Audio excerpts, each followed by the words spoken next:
Welcome back to my YouTube channel achieve with Nishi. I hope you guys are good. So friends, आज की जो हमारी CDP की class है उसमें हम मोस्ट रिपीटेड जो क्वेश्चन है उसको डिस्कस करने वाले हैं। सो फ्रेंड्स, आपको ना वीडियो को जो है वो लास्ट तक कंप्लीट वॉच करना है। अगर वीडियो अच्छी लगे तो वीडियो को लाइक और शेयर जरूर करें। लेकिन ये क्वेश्चन है जो बार बार आपको न्यू सिलेबस के अकॉर्डिंग जो है आप लोगों के एग्जाम पॉइंट ऑफ व्यू से काफ़ी इंपॉर्टेंट है। सो फर्स्ट क्वेश्चन हम डिस्कस कर लेते हैं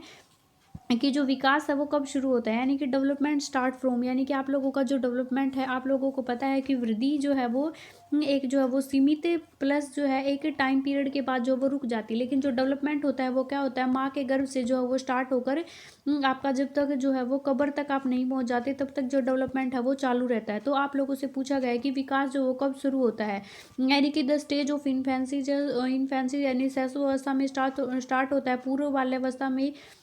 या फिर पोस्ट चाइल्डहुड में, या फिर प्री नेटल स्टेज में। तो आपका लोगों का जो आंसर है वो कौन सा हो जाएगा, हमारा जो आंसर है वो हो जाएगा ऑप्शन नंबर डी, यानी कि जो प्रसर जो अवस्था होती है, प्रसर पूर्व की जो अवस्था होती है जिसे प्री नेटल स्टेज कहते हैं, यानी कि जो माँ के गर्भ से जो अवस्था स्टार्ट होती है। तो इसके अंदर जो वो 3 स्टेज होती हैं जो भ्रूण अवस्था के अंदर आती है। तो माँ का गर्भ में ही बच्चे का जो डेवलपमेंट है वो क्या हो जाता है, स्टार्ट हो जाता है। तो हमारा ऑप्शन नंबर डी जो है वो सही हो जाएगा। नेक्स्ट जो हमारा क्वेश्चन होने वाला है कि Seema learns every lesson very quick, यानी कि सीमा जो है वो हर पार्ट को बहुत जल्दी सीख लेती है। लेकिन जो एक उसकी दूसरी फ्रेंड है वो लीना जो है वो क्या करती है, वो उतना जल्दी जो है वो चीज़ों को सीखने में ज़्यादा समय लेती है, यानी कि वो क्या करती है, take longs of learn them say it denote the development principle of, यानी कि विकास के ये कौन से सिद्धांत हैं। तो आप लोगों को पता है प्रिंसिपल ऑफ डेवलपमेंट काफ़ी इंपॉर्टेंट है और ये मैंने करवा रखे हैं सारे। तो ये न्यू सिलेबस के अकॉर्डिंग ये सारी वीडियोज़ आप लोगों को चैनल की प्लेलिस्ट में मिल जाएंगी, उसको आप लोगों को देख लेना, क्योंकि 1 से 2 क्वेश्चन आपको प्रिंसिपल से ज़रूर मिलेगा। तो यानी कि एक जो उसकी फ्रेंड है सीमा, वो क्या करती है, टाइम जो है वो कम लेती है, यानी कि वो क्या करती है, वेरी जो है वो क्विकली चीज़ों को क्या कर लेती है, कैचअप कर लेती है, सीख लेती है। लेकिन जो लीना है वो यानी कि टाइम टेक करती है, टाइम जो है वो लेती है। तो इसका मतलब जो वो क्या हो जाएगा, इन दोनों के बीच डिफरेंस है। तो यानी कि क्या कॉन्टिन्यूटी है उन दोनों के बीच, क्या है, निरंतरता के जो सिद्धांत है उसको शो करता है, या फिर सामान्य से विशिष्ट की ओर। सामान्य से विशिष्ट के यानी कि क्या होता है, वो पहले जो आपकी जनरल सामान्य जो डेवलपमेंट होता है उसके बाद जो है स्पेसिफिक डेवलपमेंट होता है। नेक्स्ट है इंडिविजुअल डिफरेंस। तो हमारा राइट ऑप्शन हो जाएगा ऑप्शन नंबर सी, क्योंकि उन दोनों के बीच इंडिविजुअल डिफरेंस है, यानी कि व्यक्तिगत भिन्नता जो है उन लोगों के अंदर जो है देखने को मिल रही है। तो हमारा राइट ऑप्शन हो जाएगा ऑप्शन नंबर सी। नेक्स्ट जो हमारा क्वेश्चन है, एक गुड टेक्स्ट बुक अवॉइड, यानी कि जो आप लोगों से पेडागोजी के क्वेश्चन पूछे जाएंगे उसमें आप लोगों से ये क्वेश्चन पूछे जाएंगे कि आप लोगों की जो एक पाठ्य पुस्तक है, यानी कि एक गुड जो टेक्स्ट बुक है वो किस किस चीज़ को अवॉइड करती है, यानी कि जेंडर जो बायसेस होते हैं, लैंगिक पूर्वाग्रह, यानी कि लिंग के आधार पर जो है भेदभाव होना, या फिर जो है उनमें रूढ़िवादी सोच को जो है वो अपना लेना, जेंडर सेंसिटिविटी यानी कि लैंगिक संवेदनशीलता, जेंडर इक्वलिटी समानता, या फिर सोशल रिस्पॉन्सिबिलिटीज जो होती हैं, जो सामाजिक उत्तरदायी होते हैं, तो उन लोगों को उन चीज़ों से क्या होती है। तो हमारा राइट ऑप्शन हो जाएगा ऑप्शन नंबर 1, यानी कि एक गुड जो टेक्स्ट बुक होती है उसमें जो है वो लैंगिक समानता होती है, लैंगिक सेंसिटिविटी देखने को मिलती है, और जो सोशल जो रिस्पॉन्सिबिलिटीज़ हैं, यानी कि जो सामाजिक जो तौर पर जो जिसकी रिस्पॉन्सिबिलिटी उत्तरदायी होते हैं वो मिलते हैं। लेकिन किसी भी टाइप का जो है वो बायसेस, यानी कि जो कास्ट बायसेस, जेंडर बायसेस, ये चीज़ें एक गुड टेक्स्ट बुक के अंदर देखने को नहीं मिलती। तो हमारा राइट ऑप्शन हो जाएगा ऑप्शन नंबर जो है वो 1। नेक्स्ट जो हमारा क्वेश्चन होने वाला है कि इन्वायरमेंटल जो फैक्टर है that shape development include all the following expect, यानी कि जो निम्नलिखित में से जो अतिरिक्त जो सभी वातावरणीय कारकों को जो विकास को आकार देते हैं, यानी कि शेप देते हैं किसको, डेवलपमेंट को, यानी कि क्वालिटी ऑफ एजुकेशन क्या करती है, विकास को जो क्या करती है, शेप देती है, आकार देती है, या फिर जो है फिजिक, यानी कि जो आपका शारीरिक फिजिकल जो आपका बॉडी स्ट्रक्चर है, शारीरिक जो गठन है वो क्या करती है, वातावरणीय वे जो कारक होते हैं, यानी कि एक तो फैक्टर आपका होता है वातावरण होता है, प्लस जो है वो हेरिडिटी जो क्या करती है, आपके जो विकास है उसको आकार देती है। तो हमारा राइट ऑप्शन क्या हो जाएगा, ऑप्शन नंबर बी जो हमारा राइट ऑप्शन हो जाएगा। नेक्स्ट जो हमारा क्वेश्चन होने वाला है, which of the following is predominantly जो ए हेरिडिटी की रिलेटेड फैक्टर, यानी कि आप लोगों को बताना है कि इनमें से जो कौन सा जो मुख्य कारक है जो आनुवांशिक, यानी कि हेरिडिटी जो संबंधी जो कारक है वो कौन सा है। तो एटीट्यूड टुवर्ड पीयर ग्रुप, यानी कि समकक्ष होते हैं, यानी कि जो समकक्ष व्यक्तियों का जो ग्रुप होता है वो क्या करता है, आनुवांशिक संबंधी कारक है। आनुवांशिक क्या होती है, हेरिडिटी क्या करती है, अपने जो है वो वंशानुक्रम से संबंधित होती है। एक जो पीढ़ी से जो दूसरी पीढ़ी में जो गुण हैं वो ट्रांसफर होते हैं, वो हेरिडिटी की वजह से होते हैं। तो थिंकिंग पैटर्न हो गया, आंखों का जो कलर है यानी कि कलर ऑफ आईज का हो गया, या फिर आपका जो है पार्टिसिपेंट इन सोशल एक्टिविटी हो गया, सामाजिक गतिविधियां। तो आंखों का जो कलर है ये क्या होते हैं, हेरिडिटिकली जो फैक्टर है, वंशानुक्रम के संबंधी जो कारक होते हैं जो डेवलपमेंट में जो काफ़ी इंपॉर्टेंट रोल प्ले करते हैं। नेक्स्ट जो हमारा क्वेश्चन होने वाला है, question number 5, the stage of cognitive development according to पैजे इन विच ए चाइल्ड जो है वो डिस्प्ले ऑब्जेक्ट परमानेंस, यानी कि जो ऑब्जेक्ट परमानेंसी का जो गुण है वो जीन प्याजे के अकॉर्डिंग जो है वो कौन सी, जीन प्याजे का फेमस थ्योरी है कॉग्निटिव डेवलपमेंट, संज्ञानात्मक विकास का सिद्धांत है। और वस्तु स्थायित्व का जो गुण है वो बच्चे की फर्स्ट स्टेज के अंदर, जिसे सेंसरी मोटर स्टेज यानी कि संवेदी गामक चरण जिसको कहा जाता है, ऑब्जेक्ट परमानेंसी का जो गुण है वो बच्चे के अंदर जो है वो आ जाता है। नेक्स्ट जो हमारा क्वेश्चन है कि a student is aggressive in his behavior toward his peer group does not conform the norms of the school this student need help, यानी कि एक जो विद्यार्थी है वो समकक्ष अपने जो व्यक्तियों के समूह के प्रति क्या करता है, अग्रेसिव हो जाता है, आक्रामक जो व्यवहार करता है। तो एक स्कूल के जो नॉर्म्स है, मापदंड है, उनको जो है वो नहीं फॉलो करता, नहीं मानता। तो इस विद्यार्थियों को किस टाइप की जो नीड है, किस टाइप की जो है वो हेल्प की जो आवश्यकता है, तो यानी कि इसको जो है वो कॉग्निटिव डोमेन्स की हेल्प की जरूरत है, साइकोमोटर, अफेक्टिव या फिर हायर ऑर्डर थिंकिंग। तो हमारा राइट ऑप्शन हो जाएगा ऑप्शन नंबर सी, क्योंकि ये जो है बच्चा इस टाइप के जो बच्चे होते हैं जो आपके विद्यालय के नॉर्म्स को नहीं मानते, सोसाइटी के जो मापदंड होते हैं उनको नहीं मानते, तो अग्रेसिव हो जाते हैं। तो यानी कि वो इमोशनली जो भावात्मक रूप से उसका जो क्षेत्र है उसको जो है उस फील्ड में हेल्प की ज़रूरत है, ताकि वो चीज़ों को जो है वो इमोशनली चीज़ों को स्टेबल कर सके। नेक्स्ट है टीचर आर जो है advised involve they learner in group activity because beside facility learning they also help in, यानी कि शिक्षकों को यह सलाह दी जाती है कि उनको विद्यार्थी जो होते हैं उनके सामूहिक जो गतिविधियों में क्या चीज़ें हैं उनको शामिल करनी चाहिए, कि अतिरिक्त आवश्यकता होती है। तो जो आपके जो वैल्यू होती है, कॉन्फ्लिक्ट यानी कि मूल्यों से संबंधित जो द्वंद होता है, कॉन्फ्लिक्ट होता है, अग्रेशन हो गया, एंजाइटी होगी, तो सोशलाइजेशन जो होता है वो क्या होते हैं, इसको जो है वो अतिरिक्त यानी कि शामिल करना चाहिए। सामाजिक गतिविधियों को या क्या करते हैं, सुगम बनाते हैं, जो इसको ईजी जो है वो बनाते हैं। नेक्स्ट जो हमारा क्वेश्चन है, according to Kohlberg the thinking process involve in judgement about question of right and wrong is called, यानी कि कोलबर्ग की जो फेमस थ्योरी है नैतिक विकास का जो सिद्धांत है कोलबर्ग का,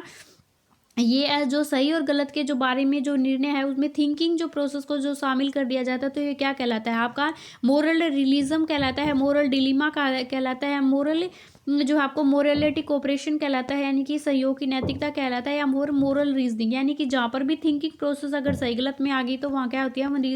मोरल रीजनिंग जो है वो आएगी, यानी कि वो क्या करता है, तर्क वितर्क करता है। और तर्क वितर्क कहाँ करते हैं, रीजनिंग के अंदर किए जाते हैं। तो नैतिक रूप से तर्क ना कहलाती है। जो inclusive education refer to a school education system that, यानी कि जो समावेशी होती है, इंक्लूसिव एजुकेशन होती है अकॉर्डिंग टू न्यू सिलेबस, इससे क्वेश्चन आएंगे। तो ये टॉपिक मैंने करवा रखा है, तो उसको जरूर से जरूर विजिट करें, क्योंकि यहाँ से 2 से 3 क्वेश्चन बनने के चांसेस हैं। और 100% इंक्लूसिव एजुकेशन क्या होती है फ्रेंड्स, जो आपके स्पेशल जो नीड वाले जो बच्चे होते हैं प्लस जो कॉमन बच्चे होते हैं, यानी कि जो सामान्य जो विद्यार्थी होते हैं, उन सभी को एक ही स्कूल में एक ही साथ जो एजुकेशन देना वो क्या कहता है, इंक्लूसिव एजुकेशन कहलाता है, जिसे हम समावेशी शिक्षा कहते हैं। यानी कि सभी बच्चों को एक साथ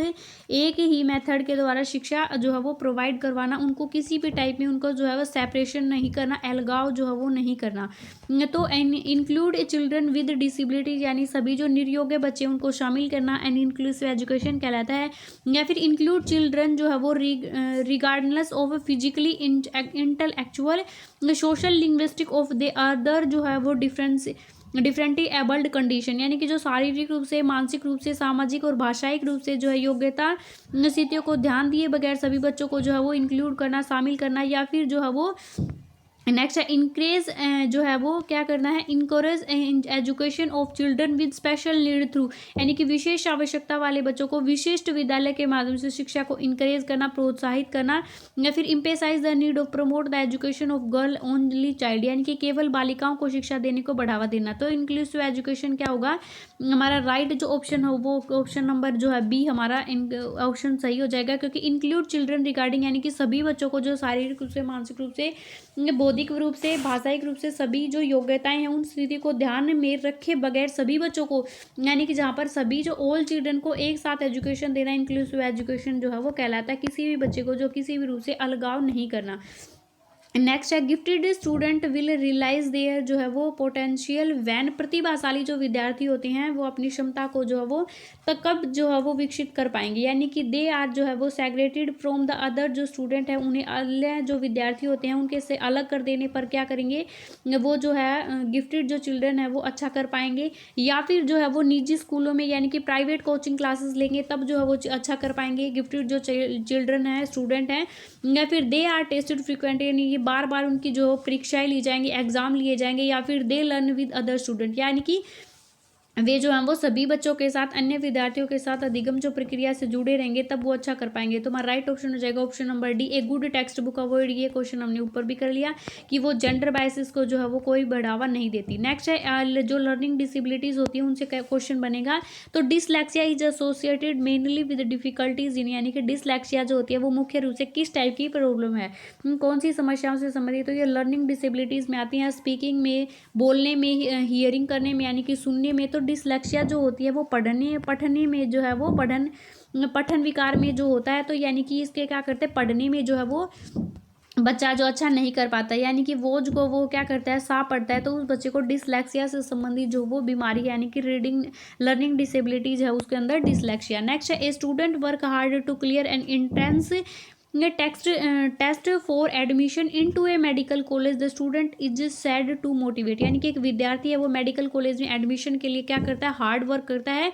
और जो है वो एडमिशन जो प्रोसेस है उसमें जो है वो परीक्षा जो है वो उसकी उत्तीर्ण कर देता है। तो ये विद्यार्थी किस रूप से मोटिवेट है, यानी कि वो आंतरिक रूप से, या फिर जो है वो एक्सटर्नली मोटिवेट है, या इंडिविजुअली, या फिर अनुभविक। तो यह क्या करता है, वो इंटरनली वो बच्चा क्या है, आंतरिक रूप से मोटिवेट है, वो कि उसे एग्जाम पास करना है और उसे एडमिशन जो है वो लेना है ना। नेक्स्ट है the doing aspect of behaviour fails इन, यानी कि व्यवहार का जो करना जो पक्ष है, यानी कि जब हमें व्यवहार में करना जो पक्ष करते हैं तो वो कॉग्निटिव डेवलपमेंट से संबंधित है, या फिर अफेक्टिव डोमेन लर्निंग से संबंधित है, यानी कि सीखने के भावात्मक क्षेत्र से संज्ञानात्मक क्षेत्र। तो किसी भी काम का करना है वो किसी संबंधित होता है आपका कोग्निटिव डेवलपमेंट से जो संबंधित होता है, या फिर आपका कोग्निटिव डेवलपमेंट ऑफ लर्निंग से संबंधित है, साइकोलॉजिकली डोमेन ऑफ लर्निंग थे। तो हमारा राइट जो ऑप्शन है ऑप्शन नंबर सी हो जाएगा, यानी कि सीखने के जो कोग्निटिव जो डेवलपमेंट है, संज्ञानात्मक जो क्षेत्र है उससे संबंधित पाया जाता है। नेक्स्ट और लास्ट क्वेश्चन है हमारा the major frustration that children with hearing loss face is classroom, यानी कि श्रवण हरास, यानी कि श्रवण जो बाधित बच्चे होते हैं उन्हें प्रसारित बच्चों में किस टाइप से जो कुंठा का सामना करते हैं, यानी कि जो जिन बच्चों को सुनने में जो प्रॉब्लम है वो किस टाइप से जो निराशा उसका सामना करते हैं। तो किस टाइप की, the inability to read prescribed textbook, यानी कि वो पाठ्य पुस्तक पढ़ने की उनके अंदर अक्षमता होती है, डिसेबिलिटीज होती है। या फिर जो है आपको खेलकूद में भागीदारी करने में उनको एक क्षमता होती है, यानी कि इनएबिलिटी होती है। या फिर the inability of communicating and share information with other, यानी कि अगर उनको जो है वो सुनाई ही नहीं देता तो वो कम्युनिकेशन नहीं कर पाएगा, यानी कि दूसरों की जो बातें हैं उनको नहीं सुन पाएगा, तो अपनी बातें जो उनको नहीं कह पाएगा, यानी कि कम्युनिकेशन में उसको प्रॉब्लम होगी। प्लस जो है सूचनाओं को इन्फॉर्मेशन जो होती है उनको डिस्ट्रीब्यूट करने में उसको प्रॉब्लम आएगी। तो हमारा राइट ऑप्शन हो जाएगा option number C. So friends I hope आप लोगों को वीडियो अच्छी लगी हो, क्वेश्चन काफ़ी हेल्पफुल थे। आप लोगों को ऐसे ही क्वेश्चन आप लोगों को एग्जाम में देखने को मिलेंगे। सो फ्रेंड्स अगर आपने वीडियो को लाइक नहीं किया तो जल्दी से लाइक करें, चैनल पर न्यू है पहली बार विजिट करें तो चैनल को सब्सक्राइब जरूर कर ले। Bye bye everyone.